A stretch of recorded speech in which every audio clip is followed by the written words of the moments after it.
C'était un nouveau mercredi comme les autres. Alors qu'il était pointilleusement en train de régler les quelques petits derniers détails sur son bureau, Miguel était sur le point de commencer le tournage d'un nouveau Caillou News lorsque soudain... Excusez-moi, qui êtes-vous? Je suis le narrateur. Ah alors non, excusez-moi, j'ai mis 6 heures la semaine dernière juste pour faire une intro à rallonge avec une intrigue Je qu'on pensais prendra que... probablement jamais, Bah, et vous voulez que je refasse la même chose cette semaine? alors, sans... Non mais attendez, j'ai déjà pas le temps d'écrire des paroles en cailloux, donc s'il vous plaît, on remballe la voix grave et vous sortez de chez moi maintenant, d'accord? Bien sûr, oui, je suis désolé. Excusez-moi.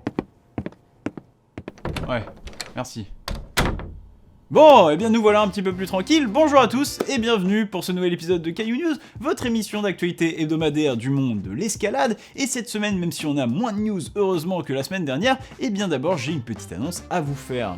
Il y a quelques jours, j'ai gentiment reçu une clé d'activation de la part de la société Dontnod pour tester leur nouveau jeu vidéo Jusant, un jeu vidéo exclusivement basé sur un gameplay d'escalade. Alors à la base, j'avais simplement prévu d'y jouer de mon côté pour vous faire une news sur le sujet, sauf qu'en commençant tout juste à y jouer, j'ai trouvé le principe assez sympa et je me suis dit que c'était la parfaite occasion pour organiser un live sur le jeu et pourquoi pas en profiter au passage pour répondre à vos questions sur la chaîne. Alors j'ai posté sur Instagram et YouTube un petit sondage pour savoir si le concept vous plairait et globalement, même si les avis divergeaient, vous étiez plutôt chaud et je me suis dit que j'allais donc le faire. Alors tant pis si on n'est pas beaucoup, mais ça me permettra au passage de tester un peu le format live pour d'autres projets à venir, probablement l'année prochaine. Donc voilà, notez bien la date, je serai en live ce lundi, le 27, à partir de 20h30 sur YouTube pour une petite FAQ sur la chaîne, ainsi qu'un test du jeu vidéo Jusant. Donc voilà, j'espère que vous serez au rendez-vous, et nous sur ce, on passe aux news de l'épisode du jour, on est parti.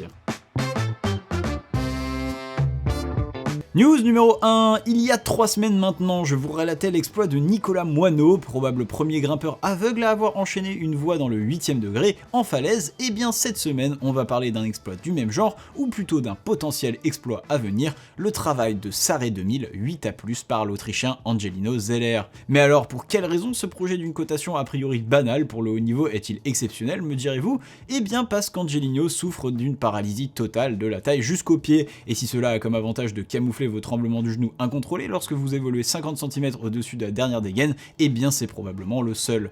D'ailleurs nous avons déjà parlé d'Angelino dans l'émission, ou plutôt dans une autre émission de la chaîne, les Quoi de neuf sur la résine, notamment sur la Coupe du Monde d'Innsbruck un peu plus tôt cette année, où Angelino avait remporté aisément sa catégorie avec un run impressionnant.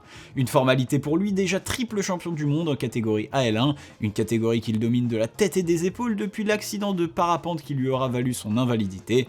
Mais ce n'est pas tout, et derrière cette grande carrière sur résine, Angelino aura dû repenser sa vie, refusant de se priver d'activités normalement destinées aux personnes valides, comme grimper évidemment, mais aussi parcourir le monde, jongler sur un poney, faire du kayak et... attendez, il va se noyer là. Bref, vous l'aurez compris, Angelino est également un passionné d'outdoor, la grimpe n'y échappe pas, et c'est avec ce nouveau projet Sarré 2000 8A+, qu'Angelino souhaiterait repousser ses limites, et si j'aimerais aussi vous dire les limites du possible, eh bien pas vraiment, puisque si effectivement Angelino Zeller serait bien le premier grimpeur infirme à réaliser cet exploit, eh bien le grimpeur italien Stefano Ghisolfi avait déjà grimpé la voie en no-foot, simplement parce que Stefano Ghisolfi fait n'importe quoi de toute façon. C'est d'ailleurs en regardant la vidéo de l'italien qu'Angelino se serait lancé ce défi, alors évidemment nous suivrons ça avec attention et on espère vous conter son succès très bientôt. News numéro 2, il me semble que dans l'émission, on n'a encore jamais parlé en tant que news d'escalade traditionnelle au féminin. Alors pour les novices, on le rappelle, l'escalade traditionnelle c'est cette discipline qui vous fait payer plus cher des protections qui protègent moins pour qu'en plus vous les placiez vous-même. C'est marrant, l'escalade traditionnelle c'est le même principe qu'un Ikea en fait. Mais évidemment, l'escalade traditionnelle c'est bien plus que ça, et nous allons un peu vous le raconter avec deux ascensions. La première d'abord, nous la devons à Caroline Ciavaldini, la française connue pour sa carrière en Coupe du Monde, mais aussi quelques belles réalisations falaises, qui est venue cette semaine à bout de la voie Le Voyage, E10/7A, E10 étant la cotation d'engagement et 7A la cotation technique, mais surtout environ 8B+, en cotation falaise.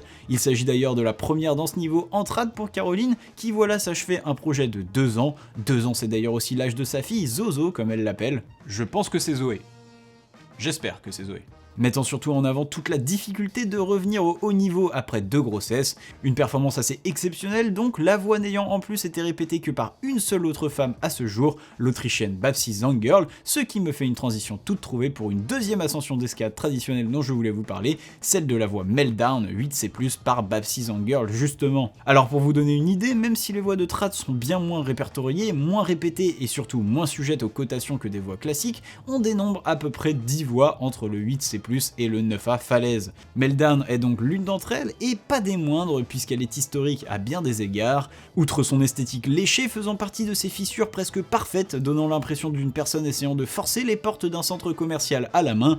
Il s'agit surtout là de la première voix d'une seule longueur de cette difficulté dans le parc du Yosemite, mais aussi la première dans le monde libérée par une femme, Beth Roden, qui dut y mettre 6 mois d'effort entre 2007 et 2008. Derrière, la voix resta vierge de toute répétition pendant 10 ans, et l'arrivée de Carlo Traversi puis Jacopo Larcher. Aujourd'hui, avec l'ascension de Babsi, il s'agit là de sa 3e répétition seulement, une répétition que je vous invite à retrouver sur la chaîne YouTube de Black Diamond, et à la fin de laquelle je n'ai pas pu m'empêcher de rire en voyant Babsi brosser les prises pour les suivants, en espérant qu'ils arrivent avant quelques années. News numéro 3, la semaine dernière s'est ouvert l'édition hivernale du festival de films Montagne en Seine. Alors Montagne en Seine vous connaissez sûrement, il s'agit d'un festival de films de montagne comme son nom l'indique, et en cette fin d'année, 4 films sont au programme.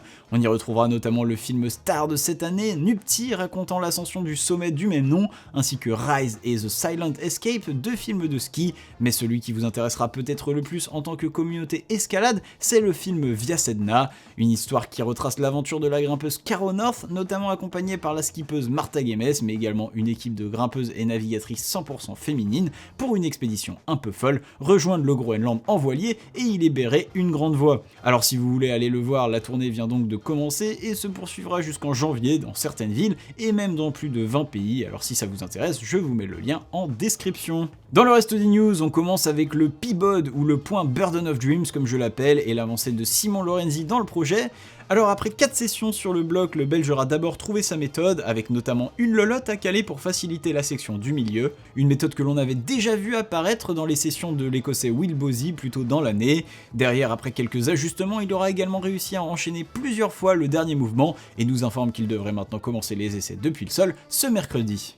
La semaine dernière, je vous parlais de Chris Sharma et de sa saison complètement folle avec la récente ascension de Black Pearl, sa voie de Deepwater la plus dure jamais réalisée, mais également Sleeping Lion, son 9B+, libéré plus tôt dans l'année. Et bien mercredi dernier sortaient les premières images du King en travail dans la voie sous la forme d'une vidéo, me faisant au passage dire qu'il n'y a vraiment qu'en escalade que tu peux te permettre de faire une vidéo entière avec tes essais ratés. Non mais vraiment, regardez, ça c'est un enregistrement d'écran de moi en train d'écrire le script de ce Caillou News. Bon, bah y a rien à en tirer, alors qu'un mec qui enchaîne pas 2 moves sur une falaise, ça fait 85 000 vues. Moi je pense qu'il y a une injustice. Bref, plaisanterie à part, n'ayant pas de news quant à une éventuelle vidéo de l'enchaînement de la voix, voici de quoi vous faire patienter, alors comme d'habitude, le lien est en description. Voilà, c'est tout pour les news, et maintenant on passe aux croix de la semaine.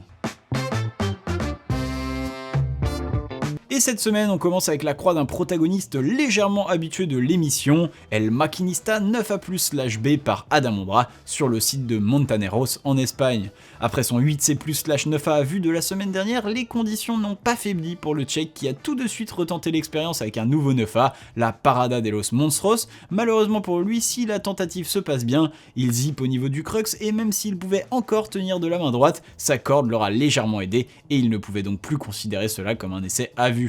Derrière, il se consolera donc avec l'ouverture d'une nouvelle croix de grande ampleur dans le secteur avec El Maquinista, une croix même pas prévue à la base puisqu'il ne sera resté dans le coin un jour de plus qu'en raison de la perte de matériel dans son van. Perdre ses affaires aurait donc parfois du bon. Et on enchaîne avec une croix qui date un peu avec la répétition de The Trap House 8B par l'italienne Camilla Moroni à Fontainebleau. Lors de leur passage en France pour la compétition du TBA, les athlètes en ont tous profité pour se rendre évidemment dans la forêt de Fontainebleau et tester quelques rochers. Et si certains se sont heurtés au style très particulier de la forêt, d'autres se sont très bien adaptés, en témoigne cet enchaînement de la grimpeuse de 22 ans.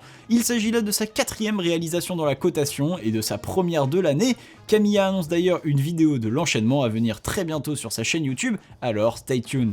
Enfin direction l'Espagne et le mur de Finestra à Margalef pour l'ascension de Victimes del Futur, 9A par Michaela Kirsch. La grimpeuse américaine est d'ailleurs en pleine bourre, récidivant dans le 9A après Erabella il y a 2 semaines. Un séjour prolifique pour elle alors qu'elle aura entre-temps également fait tomber la voie Coma Sampere, 8C+, rien que ça. Juste derrière cette voie d'ailleurs, il ne lui restait que quelques jours pour venir à bout de Victimes del Futur, 3 pour ajuster sa méthode et 4 essais dans le tout dernier pour finalement enchaîner la voie, un timing parfait comme on les aime. Et voilà, cet épisode est maintenant terminé, alors comme d'habitude j'espère qu'il vous aura plu. Si c'est le cas, n'hésitez pas à laisser un j'aime sur la vidéo, à vous abonner à la chaîne si ce n'est pas déjà fait, à laisser un commentaire si le cœur vous en dit, et à venir pourquoi pas nous soutenir financièrement sur notre page Tipeee, le lien est en description. Et sur ce, moi je vous dis à la semaine prochaine, tchuss!